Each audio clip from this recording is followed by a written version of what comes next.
नमस्कार साथियों।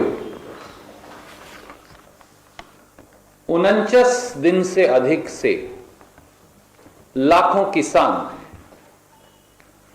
दिल्ली की सीमा पर न्याय की गुहार मांग रहे हैं।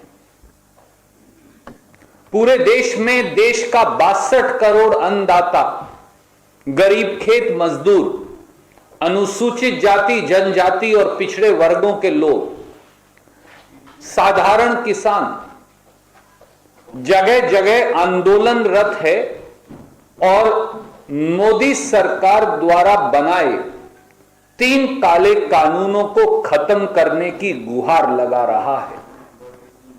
66 से अधिक किसानों ने अभी तक दिल्ली की सीमाओं पर दम तोड़ दिया, अपनी कुर्बानी दे दी। प्रदेश के प्रधानमंत्री माननीय नरेंद्र मोदी जी का दिल नहीं पसीजा।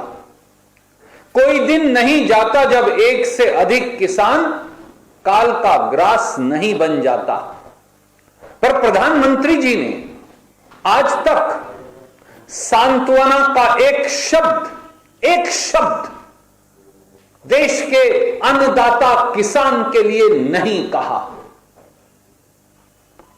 देश का किसान केवल एक मांग कर रहा है और वो मांग है 3 काले कानून खत्म करिए। पहले दिन से ही जब रात के अंधेरे में अध्यादेश आया था, भारतीय राष्ट्रीय कांग्रेस की मांग स्पष्ट है कि ये 3 काले कानून किसान विरोधी हैं, खेत और खलिहान विरोधी हैं और इन्हें फौरी तौर से खत्म करना चाहिए। भारतीय राष्ट्रीय कांग्रेस, श्री राहुल गांधी, श्रीमती सोनिया गांधी जी ने स्पष्ट तौर से कहा कि ये 3 काले कानून हिंदुस्तान के संविधान पर कुठाराघात हैं, प्रांतों के अधिकार पर कुठाराघात हैं और इन्हें फौरी तौर से समाप्त करना चाहिए। इससे कम कोई और सॉल्यूशन मंजूर नहीं।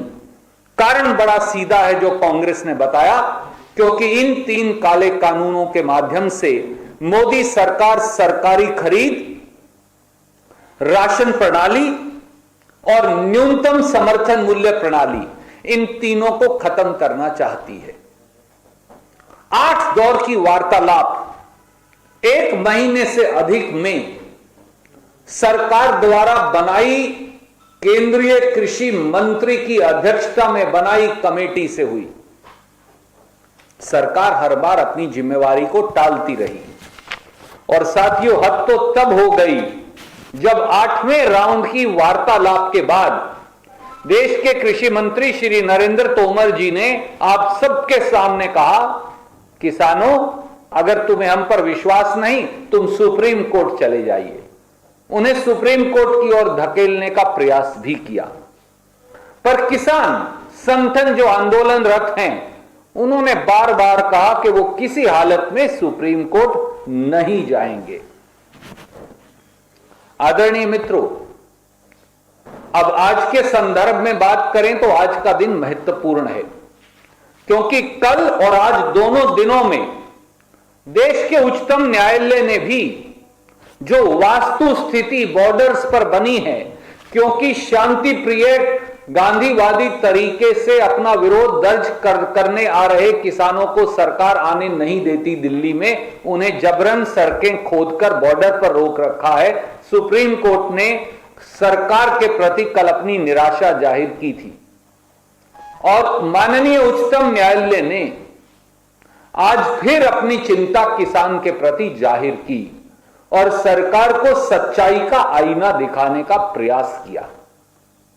सुप्रीम कोर्ट ने कल यह भी कहा था कि अगर आप कानून खत्म नहीं करते तो हम इन्हें स्टे कर देंगे और कानून को लागू करने की प्रणाली को अस्थायी तौर से, टेम्परेरी तौर से सुप्रीम कोर्ट ने रोक भी लगा दी और रोक लगाकर वार्तालाप के लिए एक 4 सदस्यीय कमेटी बना दी। मैं उस कमेटी पर आऊं उससे पहले यह कहूंगा, हमारे देश में प्रजातंत्र के 3 स्तंभ हैं: कानून बनाना और कानून खत्म करना, विधायिका यानी संसद और प्रांतों में प्रांतों की असेंबलीज का काम है।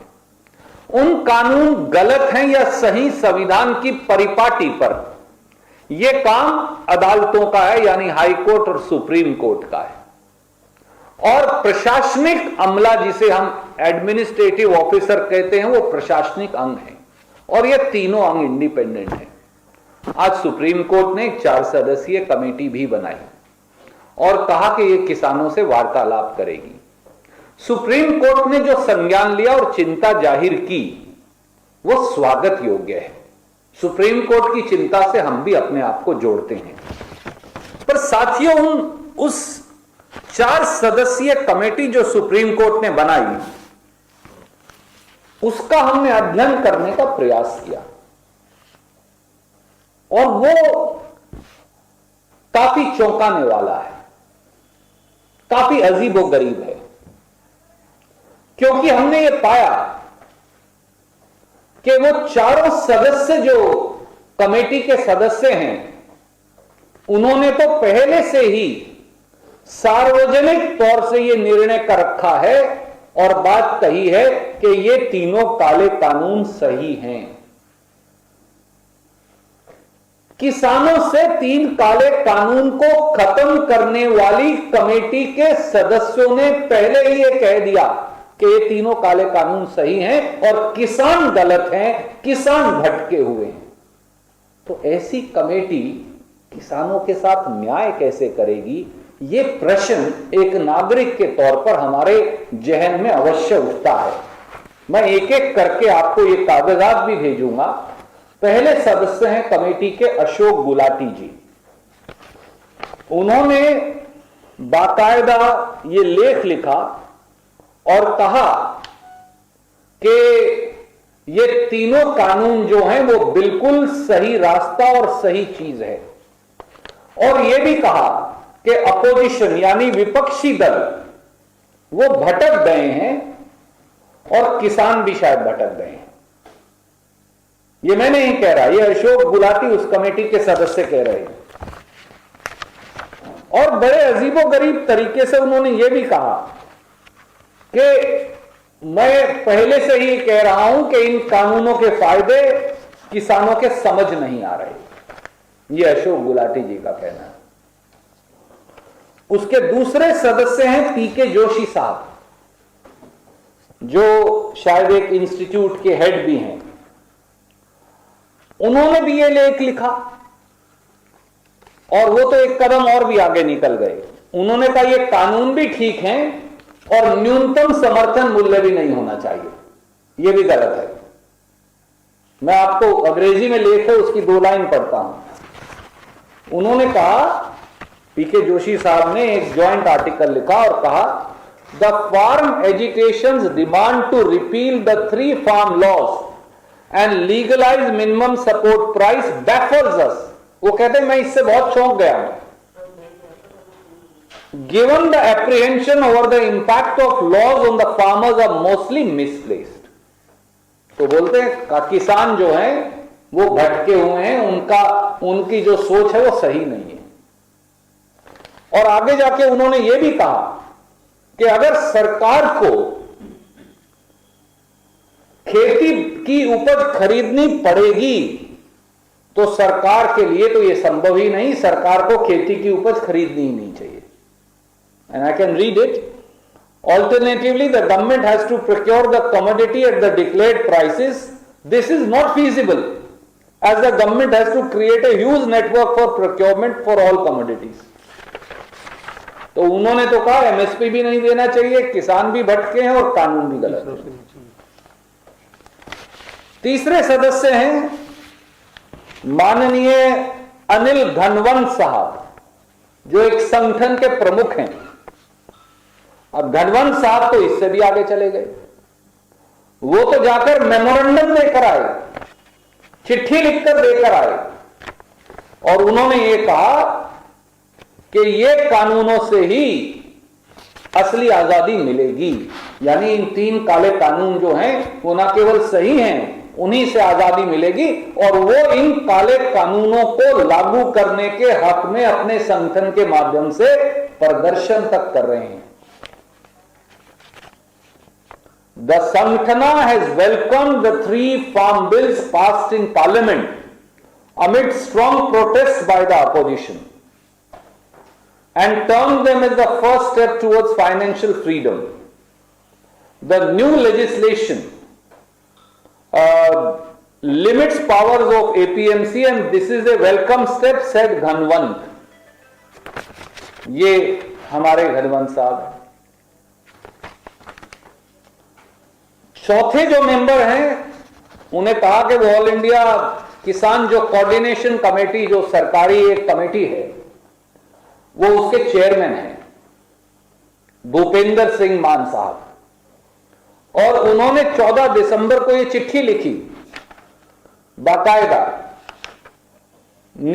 और वो मिलकर आए मंत्री जी से।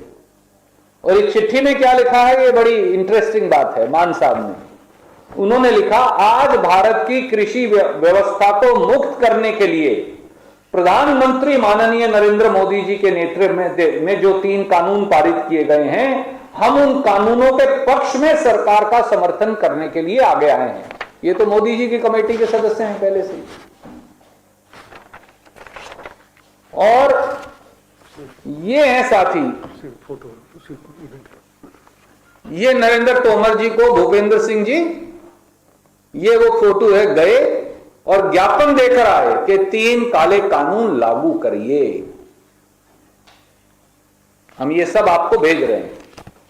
अब सवाल ये है कि कमेटी के जब चारों सदस्य पहले से ही मोदी जी के साथ खड़े हैं, मोदी जी के काले कानूनों के साथ खड़े हैं, खेत और खलिहान की मोदी जी की साजिश के साथ, बेचने की साजिश के साथ खड़े हैं, तो ये कमेटी किसानों से न्याय कैसे करेगी या कैसे कर सकती है, और इसका नतीजा क्या निकलेगा? हम सबको, हमें नहीं मालूम कि माननीय सुप्रीम कोर्ट के सामने ये तथ्य किसी वकील ने रखे भी या नहीं रखे, क्योंकि जो आंदोलनकारी किसान बॉर्डर पे बैठे हैं वो तो सुप्रीम कोर्ट गए नहीं। तो सुप्रीम कोर्ट कौन गया? सुप्रीम कोर्ट साथियों यही संगठन गया हुआ है। ये ऑल इंडिया जो कोऑर्डिनेशन कमेटी है, किसान कोऑर्डिनेशन कमेटी, ये तो सुप्रीम कोर्ट में पेटिशनर है। तो पेटिशनर को ही कमेटी का सदस्य कैसे बनाया जा सकता है? ये बड़ी अजीब बात है। अब हमें नहीं पता माननीय मुख्य न्यायाधीश जी को किसने ये नाम दे दिए, इनके बैकग्राउंड और इनके स्टैंड की जांच क्यों नहीं करवाई गई? ये चारों व्यक्ति इन काले कानूनों के पक्षधर हैं और मोदी जी के साथ खड़े हैं। तो ऐसे में इस कमेटी से न्याय कैसे मिलेगा? ये देश के हर नागरिक को समेत माननीय सुप्रीम कोर्ट को सोचने की जरूरत है, क्योंकि सुप्रीम कोर्ट तो किसान की पक्ष में बात कर रही है, सुप्रीम कोर्ट तो किसानों के प्रति चिंता जाहिर कर रही है, मुख्य न्यायाधीश तो निराशा जाहिर कर रहे हैं, गुस्सा भी जाहिर कर रहे हैं सरकार से कि वो किसानों की स्थिति से निपटते नहीं। और जो कमेटी सुप्रीम कोर्ट ने बनाई है वो सारी मोदी जी के साथ खड़े हैं, इन काले कानूनों के साथ खड़े हैं। तो काले कानूनों की पक्षधर 4 सदस्यीय कमेटी क्या खाक न्याय करेगी किसानों से? इसलिए इस पर जरूर अंतर्मंथन की देश को जरूरत है। इसीलिए हमारे किसान भाइयों ने भी साफ कहा, जो कांग्रेस ने कहा, जो राहुल गांधी जी ने कहा, कि केवल एक ही सॉल्यूशन है, इन 3 काले कानूनों को खत्म करिए। और साफ है, सरकार धक्का मार के किसानों को कभी कहती है सुप्रीम कोर्ट चले जाओ, कभी कहती है हम कानून खत्म नहीं करेंगे, और साथ में कहते हैं 15 जनवरी को वार्तालाप करेंगे। 15 जनवरी को प्रधानमंत्री जी को बातचीत करनी चाहिए। ये आज पक्ष सुप्रीम कोर्ट में भी रखा गया। साफ है सुप्रीम कोर्ट कैसे निर्णय कर सकती है एग्जीक्यूटिव का, इसलिए उन्होंने कहा कि ये सरकार का काम है। तो सबसे बड़ी कमेटी तो पहले से ही खेती के मंत्री के नेतृत्व में बनी हुई है। ये जो आज कमेटी बनी, हमें बड़ी आशा थी कि माननीय सुप्रीम कोर्ट के चिंता जाहिर करने के बाद कुछ ना कुछ हल निकलेगा। पर जब इनका बैकग्राउंड जांचा गया तो ये तो चारों सदस्य जो हैं, इनमें से एक तो उसी संगठन का सदस्य है जो सुप्रीम कोर्ट के सामने इन कानूनों को लागू करवाने के लिए गया। तो हल क्या निकलेगा साथियों? ये सवाल आज इस देश के जहन में हम छोड़कर जाना चाहते हैं। किसानों को इस कमेटी से न्याय नहीं मिल सकता, एक लाइन की बात है। जो पहले से ही मोदी जी के साथ खड़े हैं, जो पहले से ही काले कानूनों के साथ खड़े हैं, जो पहले से ही न्यूनतम समर्थन मूल्य खत्म करवाने के साथ खड़े हैं, ऐसे सदस्यों से कुछ न्याय नहीं मिल सकता। इस पर हर व्यक्ति को सोचना चाहिए और अंतर्मंथन करने की जरूरत है। धन्यवाद। Subscribe to Nation Next YouTube channel and press the bell icon to get regular updates from Nation Next. Also like Nation Next Facebook page and follow us on Instagram and Twitter.